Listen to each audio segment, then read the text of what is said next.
create opportunities. You look through the game now, yeah, they're desperate. They work hard off the ball. There's a couple of opportunities. I see and Kelly more than anything else. He just makes like 3-4 last ditch tackles. One on Lloyd, 2 or 3 on Reese, one on Matt Whitley. It's like there are opportunities to win the game, and we've had some chances in pressure. And then when we've got a real good opportunity to put them under pressure, we let them off, and they make a line break from a really poor read defensively on our edges. And it was one of those compounding errors where you look at it and nobody's done anything that wrong in the game. We've just dropped concentration for 1 or 2 seconds around some of our younger lads mainly, and that's their experience. Am I happy with where we are? No, it's disappointing, really disappointing. Disappointing when we felt we went there. We had lots of understanding of what was coming for us. We knew what the emotion of the day was bringing. We knew that they'd been riding it all week, and it meant a lot to not just to their chairman. The coach had relayed that to players, to their fans, and like I say, it's very rare that if you're not an international match, you get nearly 10 to 12 minutes of standing around on the field waiting for the start of a game. On the back of that, I thought it was a fantastic tribute to one of the greats of the game. So those are things you've got to take, but we were ready for it with the drivers that we knew were coming our way. And we started okay, we gave a penalty away early, then we bombed a couple of opportunities with just stupid, over-eager plays, couple of forward passes when we had, like, on tackle too. Just things that you just putting yourself under pressure. And they got a try that was, I won't say it was fortuitous, but it was a bit of a sneaky try, and it was just another just drip off in concentration. And there was 3 times in the game when I thought we had them. The crowd went quiet.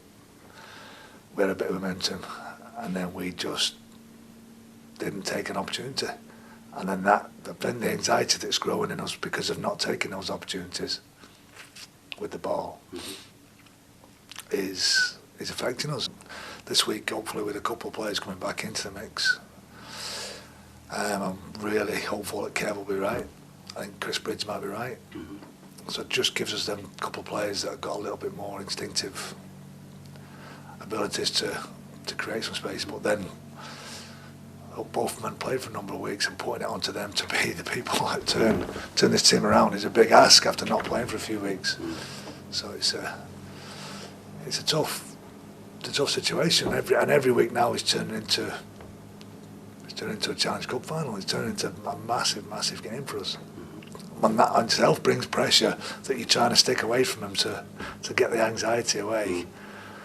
But that's the reality that we've sat down with the players and said that the reality is now we've been given opportunities by teams around us, not getting away from us. Yeah. But we haven't taken any of those opportunities. We haven't taken the chances that sides not being clinical around us have given us. Like I say, we haven't won for I think it's 6-7 weeks, 7 games in the Super League, and we're still sitting in 8th with the 3rd best defensive record. So that team that was there for the first 6-7 rounds, there's something in there that gives us that team. And there's not been massive changes to it. We've lost a couple of key personnel in Bridgie and in Kev for a number of games. But there's not been huge elements of the game that we've not had the quality on the field to be able to get the success that we should have had.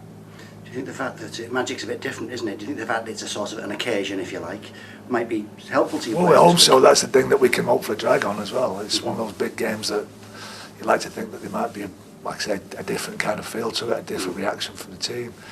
A couple of players coming back in. But we're running against, the next 2 weeks, we're running against desperate teams as well. Salford and Huddersfield over the next 2 games, they're really desperate, and these are games that we've got to turn up and do a good job with, because they're the kind of games that can drag us into that bottom 4.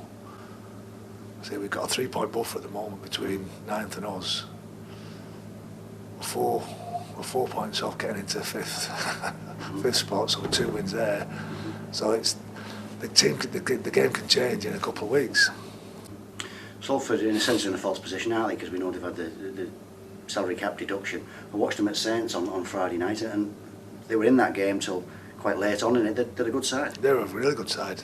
When you look across their team, they've got some fantastic strengths, and Lou and Bernard Masilla, very dangerous. Dobson pulls the strings. Eveld's playing out of position is still really dangerous in the centres. So he's got a turn of pace and ability to score a point. And then I think Gareth O'Brien's been one of the finds of the year for him. I think he's really made them into a solid group. He gives them a pass out the back. He's solid under the high ball. But the threat's all over, and like I said, without even looking at Carney or Vido on the wings, I think it's going to be a tough challenge. But it's a challenge, like I said, nothing gets any easier now. Everybody's desperate. They're desperate with, like I say, the position that they put themselves in by a points deduction.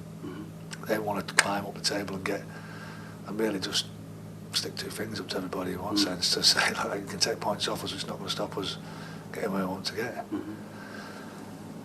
I think we're in a sticky place, but I think we've got the personnel and we've got the people to be able to pull us out of that.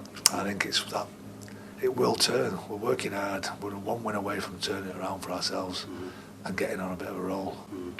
I presume Marsh will be back in the mix this week. He's back, isn't he? Marsh will come back into the wing, and like you say, hopefully Kev today we'll find out if Kev's good. He'll probably come back into the mix again. So it makes us a lot more experienced. It takes Ed and JJ out of that mix, and like I say, it gives us a chance to rotate through the nines a little bit better. But again, the personnel not there. We've had enough over the last 2 or 3 games to win those games. We've had enough opportunities to win those games when you review them. We're just, like I say, we're just edgy at the moment and not getting over the line and taking opportunities that can turn a game quite quickly. I imagine it can maybe get a bit annoying for you that people keep banging on about Kev when he's not there and you're on a bit of and you lose a few games.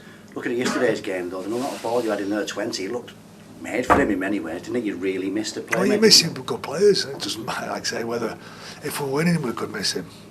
I mean, it's one of those kind of strange things in your review. You don't really look at the depth of the team, but you miss your best players. Every team has it. Every time is that point in the season where they win games out of desperation and out of just a little bit of luck without their best players in the team. But majority of the time, with the best players not playing, you don't win. I think when you look through the table, everybody's had that adverse to what we've failed to do this period, and when we've played without Kev before and we've won games, is that we've failed to turn some pressure and some opportunities into wins without Bridgie and without Kev in the team. And those things have made a big difference to us. What's any update on Jack Buchanan? How quick close can he be to playing? We're still just waiting on his visa to come through. As soon as he gets it, we'll get him over. We've done all the stuff, we're just waiting now on it being processed, which again is a government issue. It can move quick, it can move slow. When he does come, will he be more or less ready to? Yeah, he's ready to go. He's had a bit of a. He's missed a couple of weeks with a foot injury, but he's passed the fitness test. He's had medical clearance to play. So like I say, we'll get him here. We'll see how he is over jet lag and how his body is from travelling, and then we'll get him in as soon as possible. I think I'm going back to yesterday's game briefly. I think you can see a lot of commitment from the players. I noticed McGrath Luluai in that first half put in a couple of absolutely belting hits for you, for example. I'm looking through the team and I say, John, it's like nobody's played badly. I say there's a couple of frustrating elements in the game, and it's like I say, a frustration more than anything else of just trying, maybe not trying too hard, but just overcompensating for things that are giving them, causing us problems. But like I say, lack of effort and commitment is not something that is a problem. It's just being smart and being clinical and having accuracy in a lot of what we do that'll give us those chances. And like I said, yesterday, if I thought Kelly was the difference. I really do. I had a big part in a couple of things, but Kelly makes 3 or 4 desperate tackles and puts a couple of passes in, causes problems when he runs the ball. I think if he doesn't play for them, then it's a different looking our side, but they'd approach it differently as well. But we had chances. Like I said, Reece makes it clear a couple of times and Kelly pulls him down. When we do actually put them under pressure, we get within 6 points. We don't. We mess up on the next set and don't build any pressure again. Within 3 sets, there's a breakaway try that shouldn't happen. If you're looking for examples of how things can flip around, I mean, you won yourself in a sense, in the negative sense, but look at Wakefield, you look at Hull earlier in the season. Once teams turn this around, it can turn around. Like I say, but you've got to turn it. You've got to find a way of turning it. And making changes to the way you train, to the way you play. Sometimes they're not the things, it's just a shift in mental attitude, it's just a little bit of luck. I say it's one of those games where you're just ready and things fall your way and you get a good score and you get away from somebody and you don't feel like you're under pressure to just get through the game. Then you start, the shackles come off a little bit and that leads into the next week and the week after that. And we keep going back to that point with the players. It's not, I say we've got a third best defensive record in the competition at the moment. We're sitting in 8th spot, 4 points off pushing into the top 6, 2 wins, and we're in the quarterfinals of the Challenge Cup. We're a big way through the year. We've had a real tough run, but we've got the ability to be able to turn that round. But it's not just going to happen. We've got to make it happen. Last year at Magic, the Widnes fans had a massive input, didn't they? They might be feeling a bit low at the moment because you're on a bit of a losing run in Super League, but it'd be helpful, wouldn't it, on Saturday first on the Magic, if they could really... it's been a fantastic couple of years, really, at Magic for us. Like I say, last year, fans turned out in force. It was unbelievable. That first game was huge. Like I say, the black and white that was there and the singing and really drove us forward. I don't think we went into that game in a real good place as well. I think we were a little bit behind a couple of games. Not as bad as we've been, but still behind a couple of games. And the fans were fantastic. And the year before, when we got Salford, having a real tough tussle at the Etihad, the fans were outstanding. And they have been every year. They seem to really enjoy the Magic stuff, as we do. But it's like I say, this is a little bit of a different picture, a little bit of a different scenario, but we know that the 2 points are really, really important to us.